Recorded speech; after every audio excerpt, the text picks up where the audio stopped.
is on fire, every bit of him.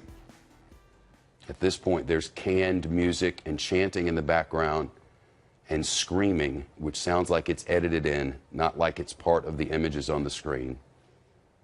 The pilot, with his face covered with his hands, begins to walk around the small cage. Every part of him is on fire. The video is now edited in slow motion. Eventually, the pilot collapsed to his knees while leaning against one side of that cage, leaning forward. Finally, he appears to grab the cage bars with his hands. Then he collapses to the ground, still against the cage bars, into what I'd probably describe best as a fetal position. All right, ladies and gentlemen, a very disturbing, poignant description of the Jordanian pilot being burned alive by the savages known as ISIS, known as the organization, to quote President Obama when describing them yesterday. Jonathan Tobin, columnist and senior online editor for Commentary Magazine, joins us. Jonathan, good to see you again.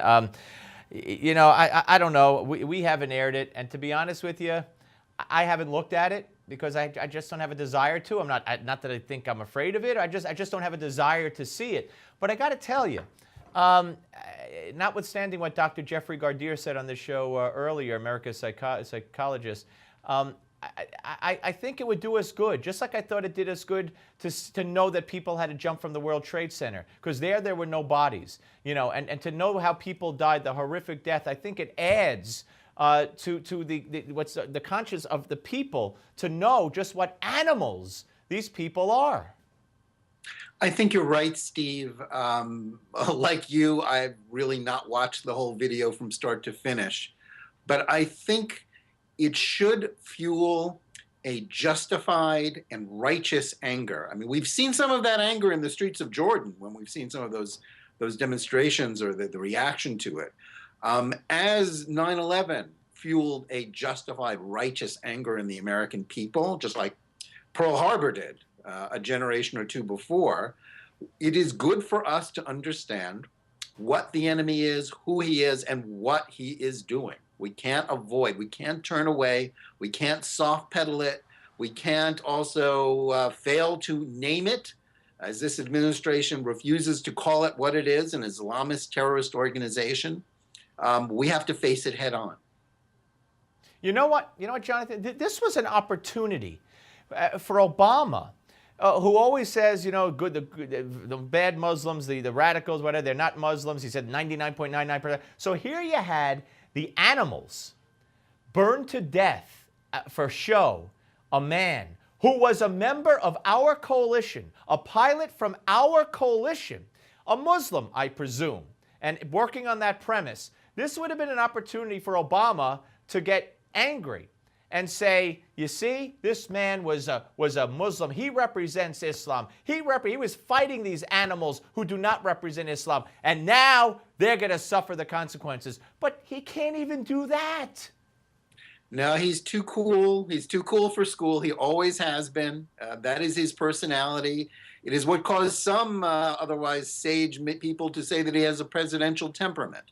But the problem here isn't so much, as much, his unsatisfactory reactions to terrible things, as annoying and as infuriating as that can be.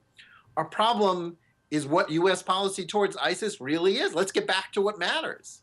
Our policy towards ISIS has been to be a half-hearted campaign. We talk about, bombing them, but we're really not doing that much. The Pentagon even at one point was reviving body counts, saying we killed so many. I mean, so talk about a flash from the past in Vietnam and failed military policies.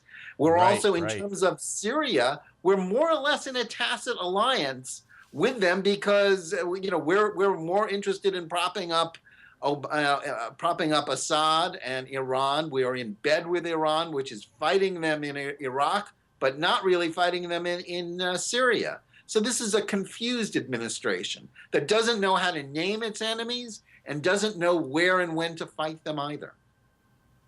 No. All right, let's switch real quick to Scott Walker. You wrote a piece at commentarymagazine.com about Walker's early surge.